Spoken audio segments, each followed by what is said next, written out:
গত 53 বছর ধরে তাদের মধ্যে এই সেবা খাতটাকে রাষ্ট্রের উপযোগী করবার যে আয়োজন, তারপরে হচ্ছে সদিচ্ছা, তার প্রত্যেকটা জিনিসের ঘাটতি আমরা দেখতে পাচ্ছি। এবং সেজন্য দেখবেন যে বাংলাদেশের রাষ্ট্রপতি, প্রধানমন্ত্রী, বিরোধী দলীয় নেত্রী, গুরুত্বপূর্ণ হর্তাকর্তারা যখন ডাক্তার দেখাতে বিদেশে যান, সেটাও গণমাধ্যমে নিউজ হয়। এখানে আমাদের গণমাধ্যমের ভাইরা আছেন।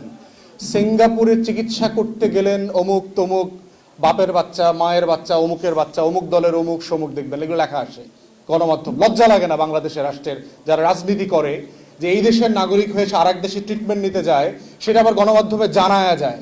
যাওয়ার সময় একবার এয়ারপোর্টে সব সাংবাদিককে ডাকে, আবার হুইল চেয়ারে বাইরেতে বাইরেতে আবার সাংবাদিকদেরকে ডাকে। এইরকম একটা নির্লজ্জ রাষ্ট্র ব্যবস্থা সে 53 বছরে আমাদেরকে দিয়েছে। এবং কোন রাজনৈতিক দলের নেতারা লজ্জিত না এই কারণে। দেখবেন সে মরতে সিঙ্গাপুরে যাবে, কিন্তু বাংলাদেশে ঢাকা মেডিকেলে ভর্তি হবে না। সে মরতে থাইল্যান্ডে যাবে, ব্যাংককে যাবে, ভারতে যাবে। সে মরবার জন্য মাউন্ট এলিজাবেথে যাবে, লাশ হওয়ার জন্য বিমান ভাড়া করে প্রাইভেট হেলিকপ্টারে যাবে, তারপরে বাংলাদেশের স্বাস্থ্য খাতকে সে ভালো করবে না। এইটাকে সে দুনিয়ার সম্মত বানাবে না। আমি লম্বা সময় ইংল্যান্ডে থেকেছি, আমি তো কোনোদিন শুনে নাই যে রানী ট্রিটমেন্ট করতে আমেরিকা যাচ্ছেন, রাজার ছেলের জ্বর হয়েছে তো ট্রিটমেন্ট করতে জার্মানিতে যাচ্ছেন, এটা তো শুনি নাই কখনো। মালয়েশিয়াতে যখন মাহাথির মোহাম্মদ দায়িত্বে ছিলেন, ওনার একটা খুব মেজর অপারেশনের প্রয়োজন ছিল, আমি তো ডাক্তারি টার্মটা ভুলে গেছি। তো ওই অপারেশনটা তখন ডাক্তাররা ওনাকে জানিয়েছে যে এটা মালয়েশিয়াতে নাই, করা যাবে না।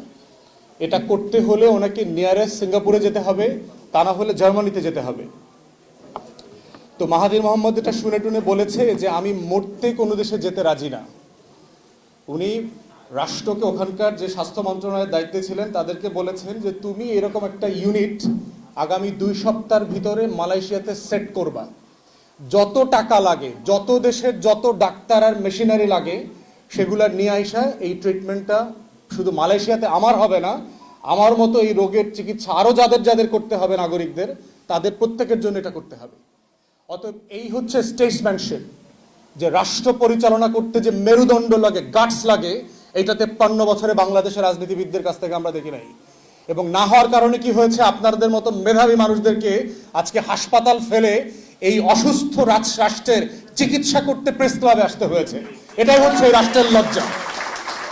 যদি এই রাষ্ট্রের মেরুদণ্ড থাকতো, এই রাষ্ট্রের রাজনীতিবিদদের যদি ন্যূনতম মর্যাদাবোধ, সম্মান থাকতো, তাহলে তারা এই দেশে মরতো, গ্রামে মরতো, রাস্তায় মরতো, প্লেনে হেলিকপ্টার করে আরেক দেশে মরতো না।